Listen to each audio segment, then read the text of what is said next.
February 19th is established within the United States as a day of remembrance. And yesterday was the 80th anniversary of what marked that day of remembrance. When when people think back to World War II, there are a lot of things that people associate with. And in terms of in terms of the basic history, everyone knows what happened on December 7th. But very few people know what happened on February 19th. Oops. Why is that turned? Let's turn this. Let me get this flipped like this. So, on February 19th, there was an order that was issued by President Franklin Delano Roosevelt. That order was a declaration that stated that anyone of Japanese ancestry who lived in certain areas of the United States would no longer be allowed to remain in those areas of the United States. February 19th marks the signing of that order.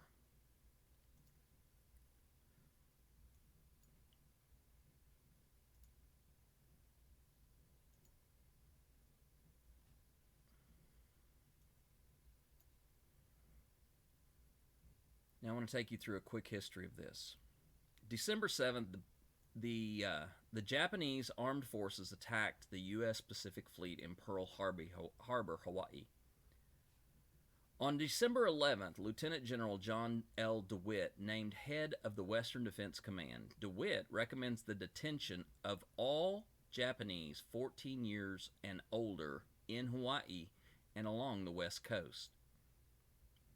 In late January of 1942, Colorado Governor Ralph Carr requires that some 8,000 Japanese, German, and Italian aliens apply for special identification certificates.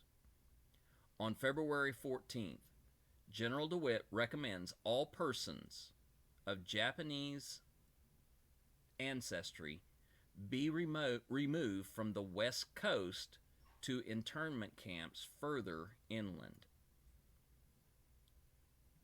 On February 19, Franklin Delano Roosevelt signs Executive Order 9066 calling for exclusion of undesirables from the West Coast.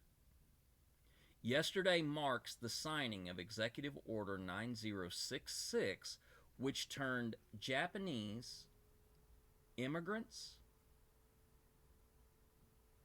Japanese naturalized citizens, Japanese American naturalized citizens, and Japanese natural-born citizens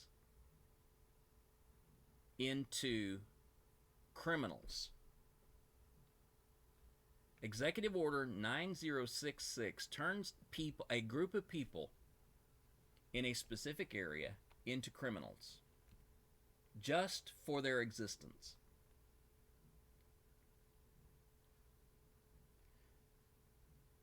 What followed is that on March 29th, General DeWitt orders forced removal of Japanese nationals and U.S. citizens of Japanese ancestry from the West Coast. Read this again. General DeWitt orders forced removal of Japanese nationals and U.S. citizens of Japanese ancestry from the West Coast. Evacuation notices appear on West Coast storefronts and street corners. The first assembly center at Manzanar is established 220 miles northeast of Los Angeles. If you're not familiar, that's actually just on the border of Death Valley.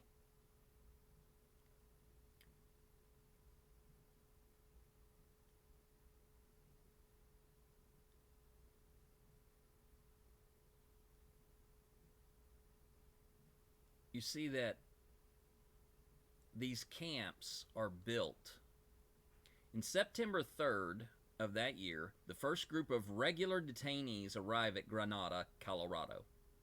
7 more train loads arrive from Merced Assembly Center, and by September 18th, 4,500 detainees have arrived from Merced. On September 19th, evacuees begin arriving from the Santa Anita Assembly Center. And on September 30th, 3,000 Japanese arrived from Southern California. By the end of October in 1942, 7,500 Japanese Americans, and Americans of Japanese ancestry had arrived at the Amache WRA Relocation Center, where over 10% of construction was incomplete. In 1942, between February 19th and the end of October, Japanese people were declared criminals along the West Coast. And in October, 7,500 had been shifted from California to just one of the 10 camps that made up the Japanese concentration camp structure.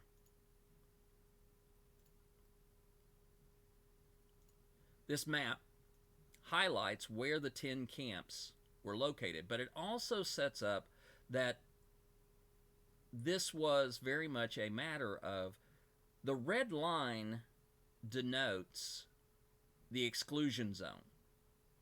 If you were Japanese, a Japanese naturalized citizen in the U.S., or an American citizen born on U.S. soil of Japanese ancestry, if you lived west of this red line, you had to be removed.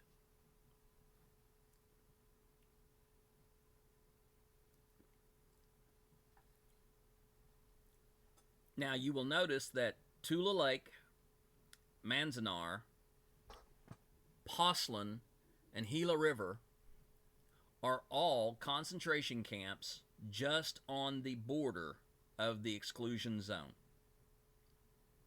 But then you begin to see Hart Mountain, Minidoka, Topaz, Granada, Rawer, and Jerome even further out.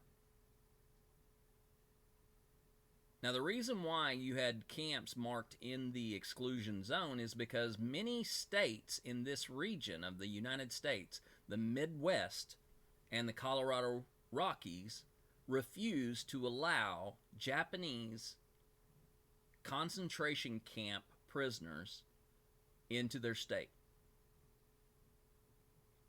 10 states in this region said, no, we will not allow for a concentration camp for Japanese citizens to be placed here.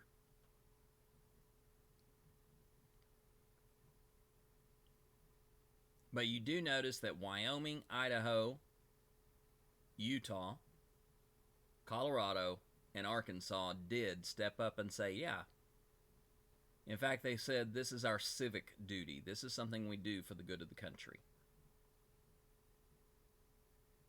And so these 10 camps were built to transfer Japanese, naturalized Japanese American citizens and U.S.-born citizens of Japanese ancestry. These camps would remain populated throughout the war. In 1944, they began the process of decommissioning the camps.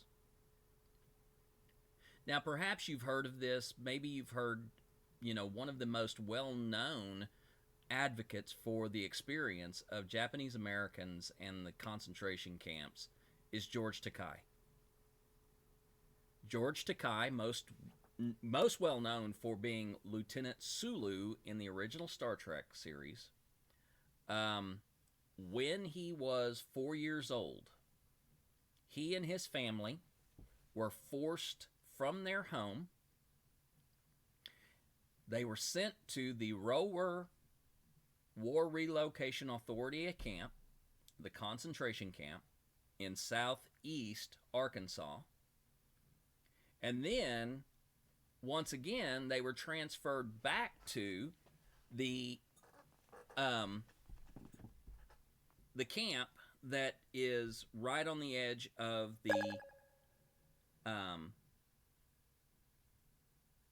the exclusion zone in Tula Lake.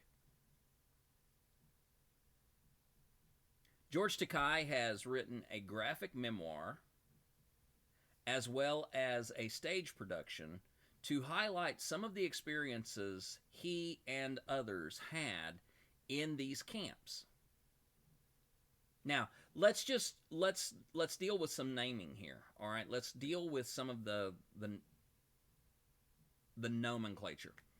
They are called relocation camps, War Relocation Authority camps. But they have also been called internment camps, meaning that people were interned there for a specific amount of time. But when you take the word concentration camp and you look at what it was intended to be, a concentration camp was where you put a concentrated group of people who were identified as sharing equality. Now, immediately when you say the word concentration camp, you go to places like the concentration camps in Germany and Poland during World War II. This that we are talking about is also a form of concentration camps, because the people who lived within those camps were not just relocated to take on their own sort of life.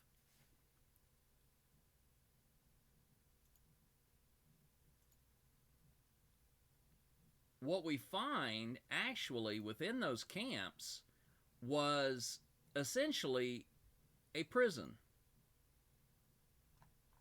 Let me see if I can find those images. Nope. I had one of these that had images.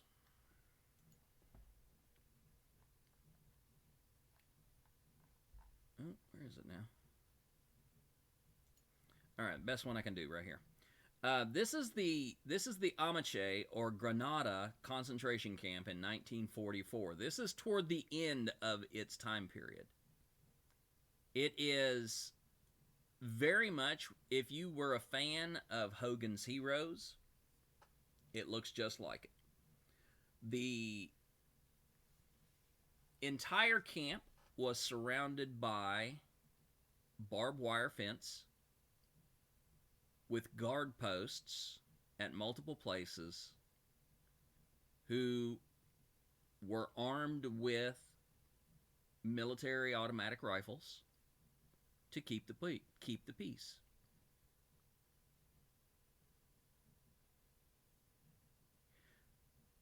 You could leave the camp, which is something we don't typically think of in terms of concentration camps in Germany. Japanese individuals could leave the camp if perhaps they had a pass for a job in the local community. And there were some individuals at Amache who did have jobs in Granada, and they would have a pass that allowed them to go into town, do their job, and come back. But for the most part, the citizens that lived within these camps had to do the best they could to scrape out their own living.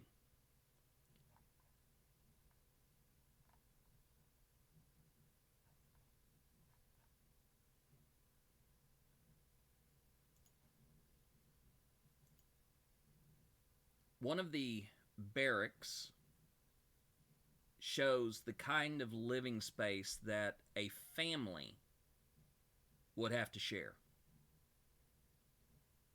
That space that you see right there, 4 beds, means that a family of 4 had to live in that space. They generally had a heater of some type,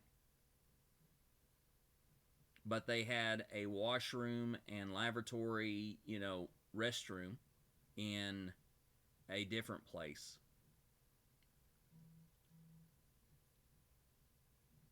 People who were removed from the exclusion zone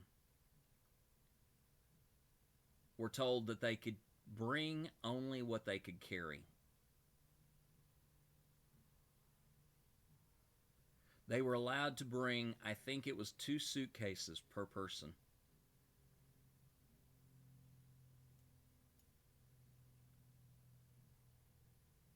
And they lived there for between 3 and 4 years. A family in that one place.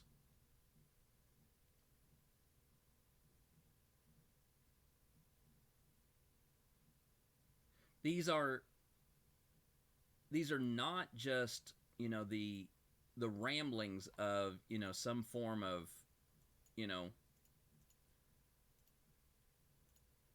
people who were, left out in the cold. These are American citizens who were lodged in these camps. The War Relocation Authority created and operated 10 concentration camps throughout the American West and Arkansas. Relocation of West Coast Japanese community began in the spring of 1942, and altogether these facilities held 110,000 relocated Japanese and Japanese Americans during the war.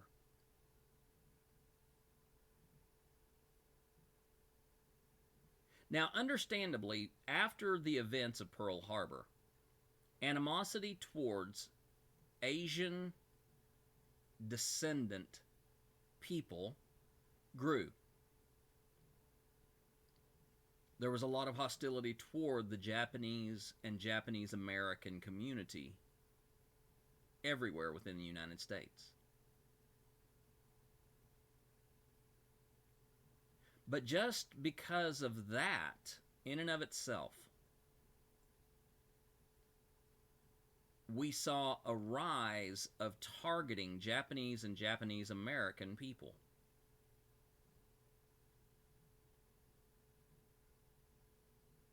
Culminating in the development of concentration camps to remove them from what was deemed to be military-sensitive areas. And again, going back to the map on that, let's see if I got the map.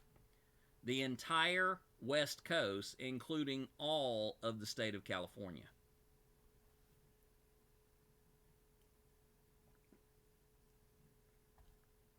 If you were a Japanese American citizen, or you were a natural-born U.S. citizen who had Japanese ancestries, you could not live anywhere within that red zone. You were removed forcibly.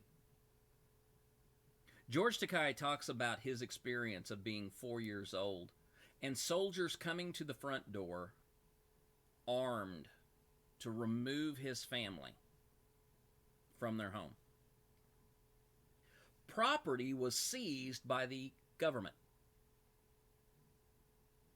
Businesses were closed and the assets taken by the government. When the Japanese who were transferred out of the exclusion zone were allowed to leave, they had 2 options. They could move anywhere in the Midwest, but again, with animosity towards Japanese and other Asian ethnic groups, it wasn't a great option. And if they had only known the West Coast their entire life, it seemed natural for them to want to return there. But when they got back, they were homeless. In many cases, the bank accounts that they had been seized by the government. So they were essentially penniless. And there was discrimination against Japanese people for quite some time after World War II, including up to the 1970s. There was still some lingering discrimination against Japanese people into the 1980s.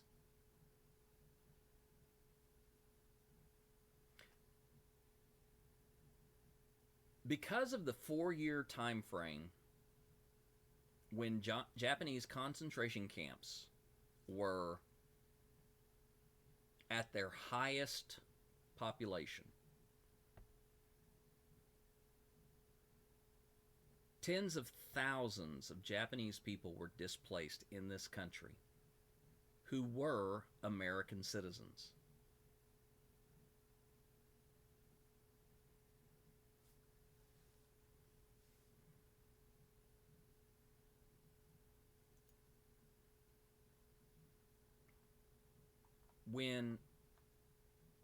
When you look at the camps today, they're very peaceful and serene appearing.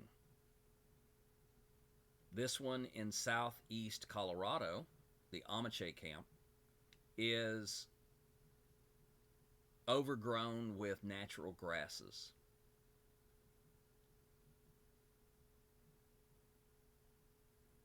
And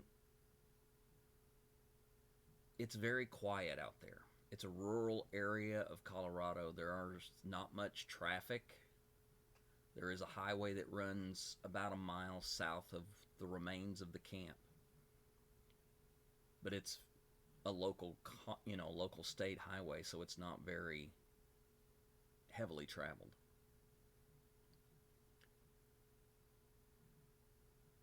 But when you get out and you look at the camp and you realize what happened there,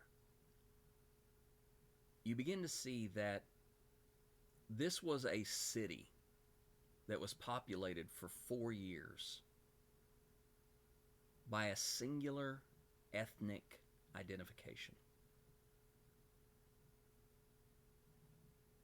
For 4 years, over 7,000 Japanese American, and U.S. citizens of Japanese ancestry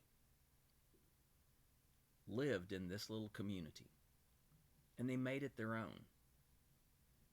They did what they could to establish their lives in this new place.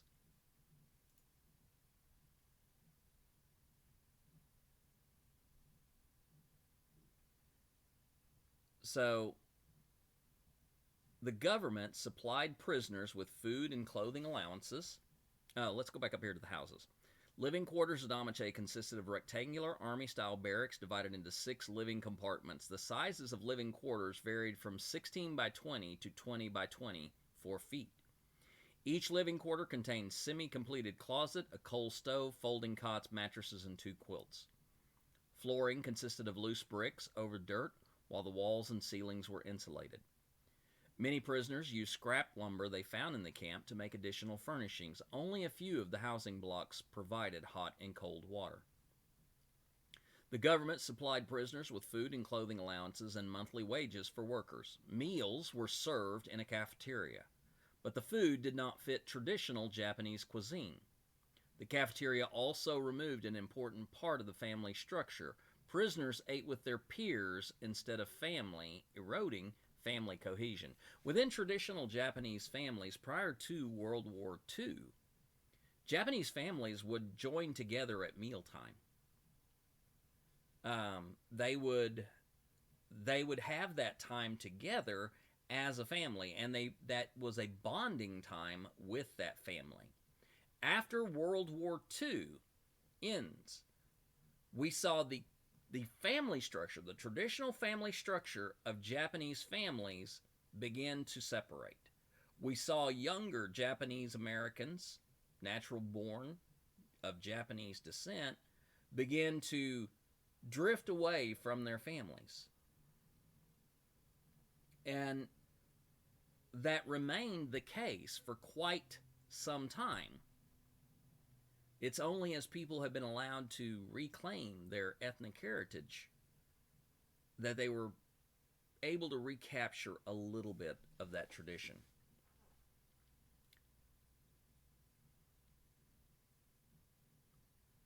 Amache's school accommodated elementary, junior high, and high school students. The curriculum included industrial arts, science, mathematics, English, history, and physical education. Japanese students held class offices and participated in sports. The school also offered adult classes in typing, shorthand, English, dressmaking, drafting, handicrafts, and fine arts. The school provided opportunities to students that were not available to many in their West Coast schools. Social life in the camp involved movies, concerts, talent shows, a community library, and theater, as well as organizations such as the YMCA, the YWCA, an American Legion Post, a Women's Federation, a Blue Star Mothers Club, the Boy Scouts, and the Girl Scouts. The camp also offered religious services for many faiths, including Methodist, Baptist, Presbyterian, Seventh-day Adventist, Catholic, and Buddhist.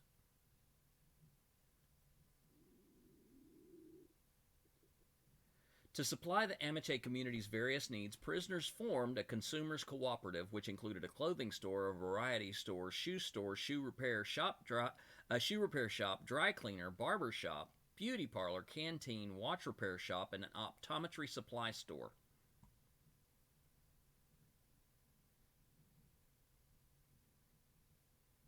Amache also produced its own newspaper, the Granada Pioneer. The main industry was agriculture.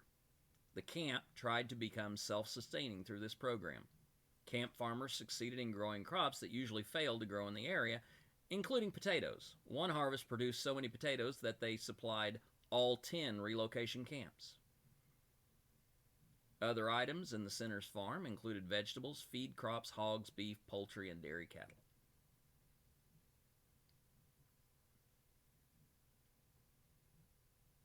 Now, Amache was one of the successful concentration camps. Amache produced a number of individuals who went on to serve in one of the most decorated units in the Army during World War II. It was a unit comprised of mostly Asian and especially Japanese American soldiers.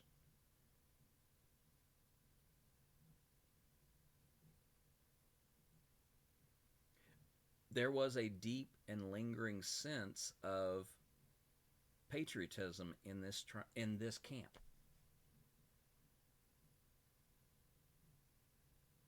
Going to the museum in Granada and watching, the images and the memorabilia of that camp showed that there was a deep, abiding sense of patriotism and pride in the country that they called home, even in the face of being stripped from their home, their belongings, their community, their jobs, their properties, and being forced to build a new life behind barbed wire and guarded gates. Now, I say that Amache was one of these successful concentration camps only because people at Amache found a way to rebuild their lives. Circumstances at other camps were not as hospitable. And then there was a loyalty test. A loyalty test was delivered to the camps. And prisoners were required to fill out this loyalty test. It was a questionnaire. Two questions in particular caused a lot of problems for the prisoners within the Japanese concentration camp system. The questions had to do with loyalty to Japan and loyalty to the United States. And it was hard for some in other camps to be able to say that, yeah, they were totally loyal to the United States. Because here was a country that had deemed an entire group of people to be criminals, stole their homes, their prosperity, their businesses, forced them to relocate into a new place, and put them in essentially a prison camp. It was very hard to say that you would be loyal to that. In addition, it's impossible to say you're going to be loyal to the Emperor of Japan when you were born here in the United States and you never knew an emperor. Another question that was on that questionnaire, that loyalty test, was, would you serve in the military? Now, this questionnaire was given to all people in the camps, with the all adult people within the camps, expecting them to answer it. George Takei talks about this loyalty test. The second question was about service in the military. Now, think about this for one moment. You're a 67-year-old grandmother.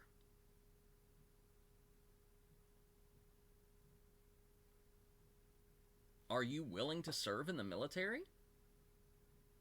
You're an 80-year-old great-grandfather. Are you willing to serve in the military? So the questions were very misleading. And if you answered no to the service question, or no to declaring loyalty to the Emperor of Japan, or you said no because you don't know if you would be loyal to this country, conditions became harder. George Takei was originally, he and his family were originally in a camp in southeast Arkansas. Humidity, swampy, mosquito-ridden. But when his family answered no to those questions, they were relocated again to Tula Lake in Northern California, where conditions were even harder.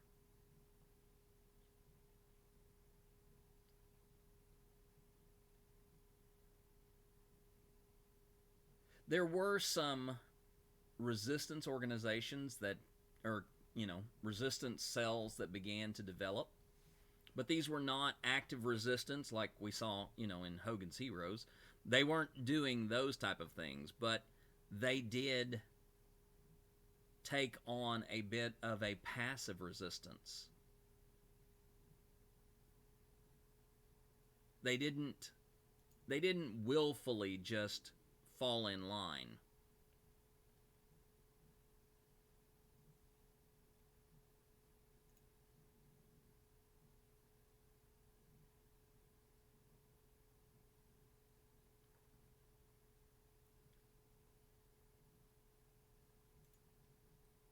This is the Munemitsu family talking about their experience. By the way, this is at the National Park Service. And the reason why I wanted to really drive this home was that at the end of last week, the Amache Relocation Center, the Amache concentration camp in southeast California, was added to the National Park Service.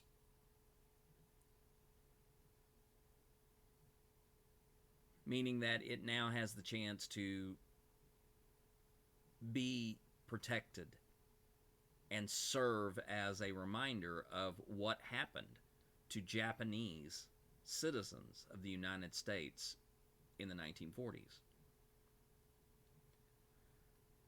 The Munemitsu family details what happened to them. The family patriarch, Sima Munemitsu, was arrested by the FBI and taken to a high-security Department of Justice incarceration camp in Santa Fe, New Mexico. Later, he was taken as a prisoner of war to the camp in Lordsburg, New Mexico. Sima was accused of being a spy for Imperial Japan due to his involvement in the Kochi-kin Club, a social prefecture club, and his status as a board member of the Japanese language school for young children. Sima's connections to longtime friends from Japan and the preservation of Japanese culture and language for his family was deemed spy activity. To be released from these high-security incarceration camps, one had to renounce their Japanese citizenship, a choice that Sima did not make. He was a legal resident of the United States, but not a citizen. If he was to give up Japanese citizenship, he would not have citizenship in any nation.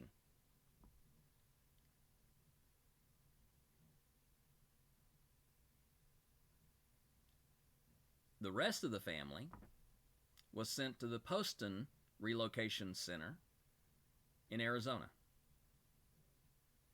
The family matriarch, Masako Munemitsu, and her two sons, Tad and Selo, were taken there on May 17, 1942, 3 days after Sima's arrest. Two twin girls, Akiko and Kazuko, were left behind in a local hospital until they recovered from chickenpox. They were later escorted by a nurse to Poston and reunited with their mother and brothers. They were assigned to live in a 20-foot by 25-foot area for their living quarters with army cots and a sheet they had to stuff with straw as a mattress. They had moved from a 40-acre farm. Each person was able to bring one suitcase, leaving the rest of their belongings to be sold or left with a trusted non-Japanese neighbor. Many Japanese American families lost their homes, all their property and belongings. Those who were able to sell their property were given pennies on the dollar by people taking advantage of the forced relocation.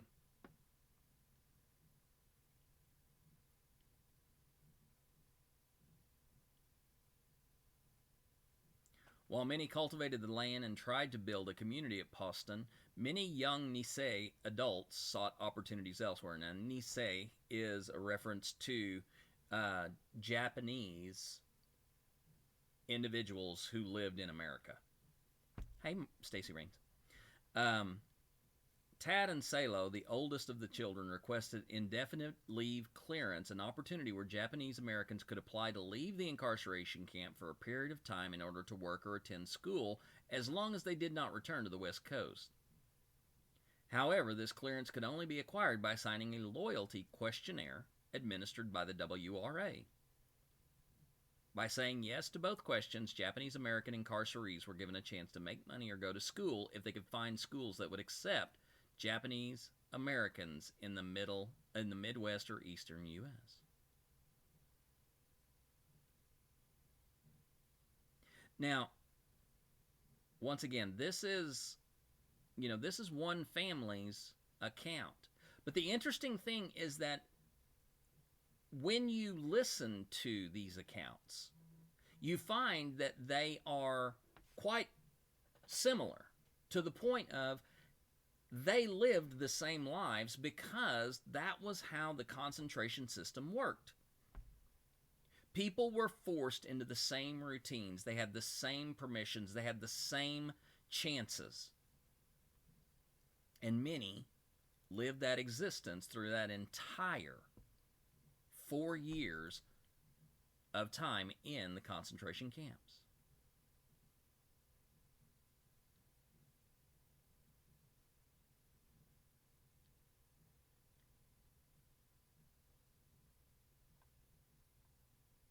1942 to 1945 saw the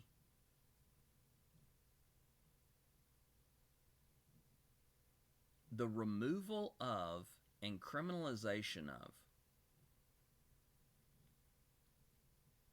an entire group of people.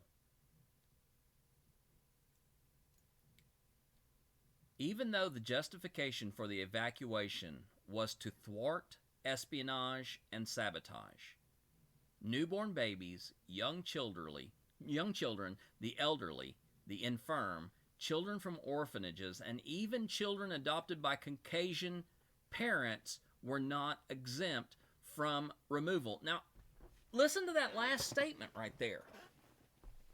Even children adopted by Caucasian parents were not exempt from removal. You are a white couple, and you adopt a Japanese ancestry child.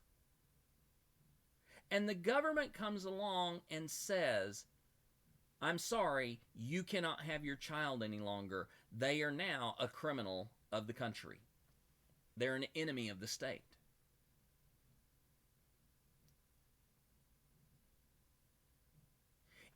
In all, over 17,000 children under the age of 10 were incarcerated.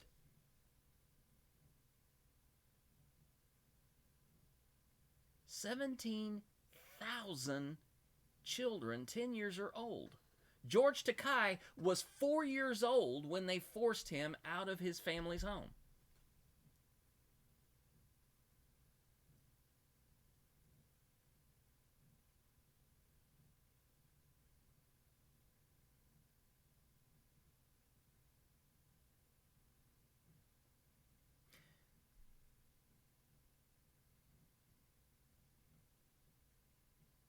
When we are talking about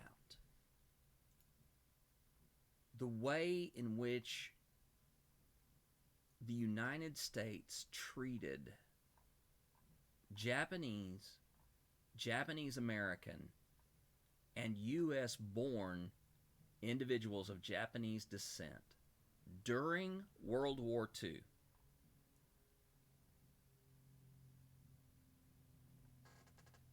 we're talking about 80 years ago. George Takei lived it, and he's still alive.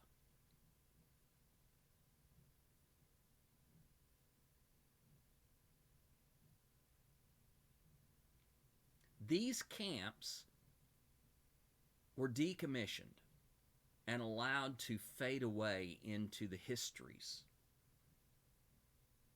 The only reason I learned of Amache was I was driving down a highway one day, and I saw a sign that said Amache Internment Camp.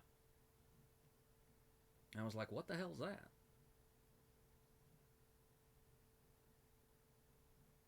And when I got home, I researched it. And I had my eyes open to the way that Japanese Americans were treated during World War II. Treated as prisoners just for the blood and their genetics.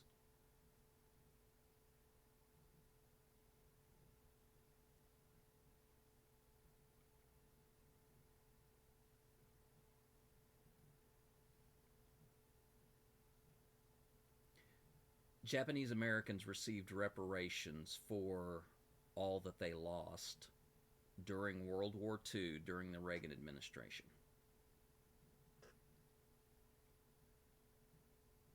The Day of Remembrance was established on February 19th as a day to remember what took place in 1942 when the President of the United States signed an executive order number 9066, which declared Japanese ancestry people criminals and enemies of the state.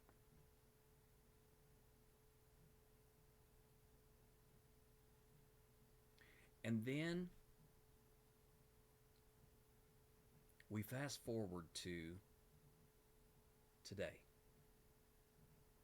We talk about the criminalization of transgender, non binary, intersex, and two spirit people. We talk about the registration and the classification of transgender people requiring certain types of identification.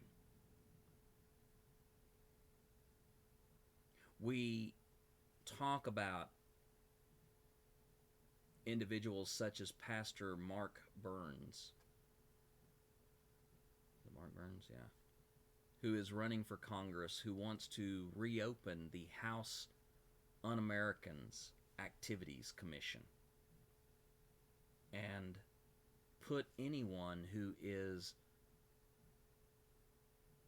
speaking in positive ways about the LGBTQ plus community, wants to treat them as prisoners committing the crime of treason and executing them.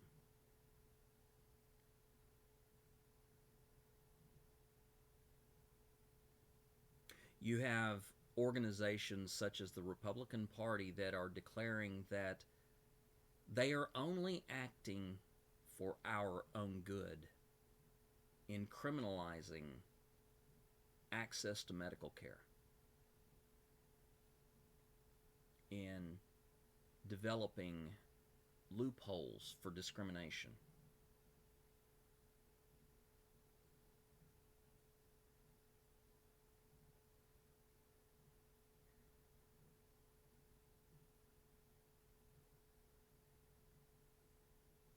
One of the things about the Amiche concentration camp that I find to be most heartbreaking is that another national park is established very near there.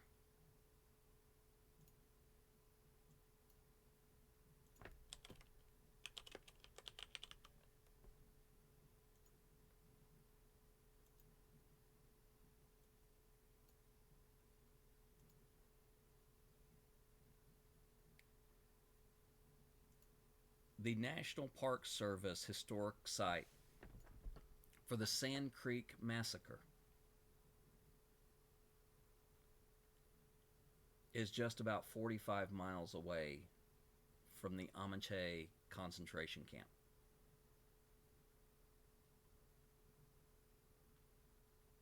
In fact, the very name of the camp, Amiche, was taken from one of the local tribal leaders that lived in the Sand Creek area. One of their daughters was named Amiche.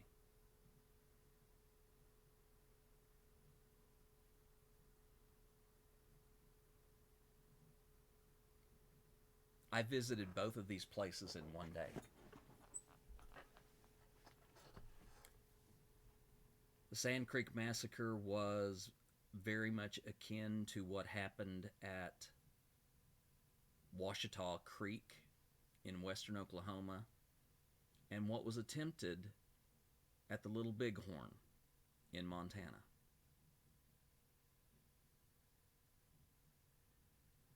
As an effort to forcibly open up the Great Plains of the United States for westward expansion, the United States military declared active war against indigenous people. The Sand Creek Massacre was not a battle.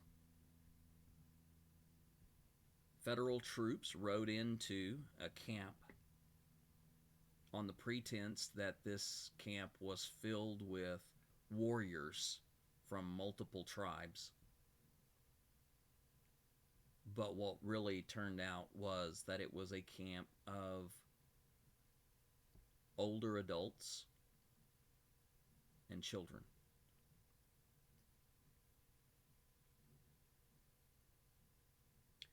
Chief Black Kettle was at that camp. He escaped, and he and his family traveled to the south under the orders of the United States government, and they resettled at another creek in what would be designated the reservation lands of Oklahoma. And on Washita Creek, one George Custer led a regiment of U.S. troops into that camp, and Chief Black Kettle did not survive. Now, Chief Black Kettle was a peace chief. He tried to establish order and peace with the United States government, tried to work to build treaties. He survived one massacre only to be caught in a second one. That first massacre, Sand Creek, is less than an hour's drive from the Amache concentration camp.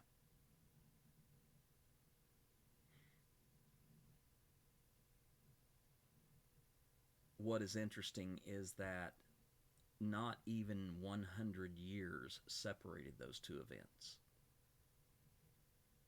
Sand Creek took place in 1864, and Amache was built in 1942. Not even 100 years had gone by,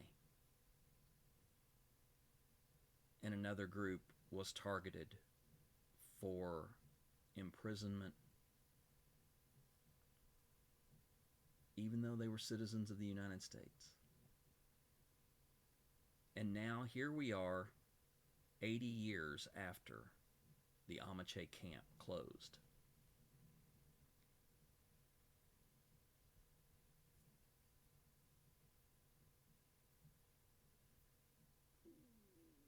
And we are going in the same trajectory that we saw in 1942. And what we saw in the middle 1800s. Only this time it is transgender people. And we may not end up in camps like Amache. But the idea of forced incarceration in mental health institutions, the idea of criminalizing our existence in bathrooms, schools, public spaces, also beckons to a future where we, some of us, will end up incarcerated in jails or even prisons.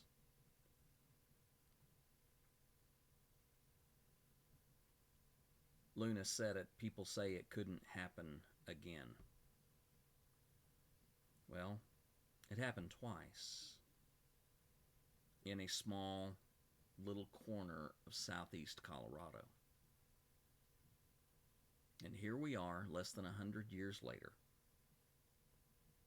and the roots of genocide have begun again. The crime of genocide is not one crime. It's 5 different crimes, 4 of which are happening right now in the United States when we talk about transgender, non-binary, intersex, and two-spirit communities. And of those 4 crimes,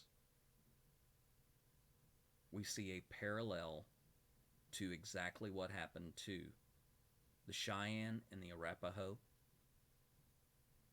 and the Japanese in this country.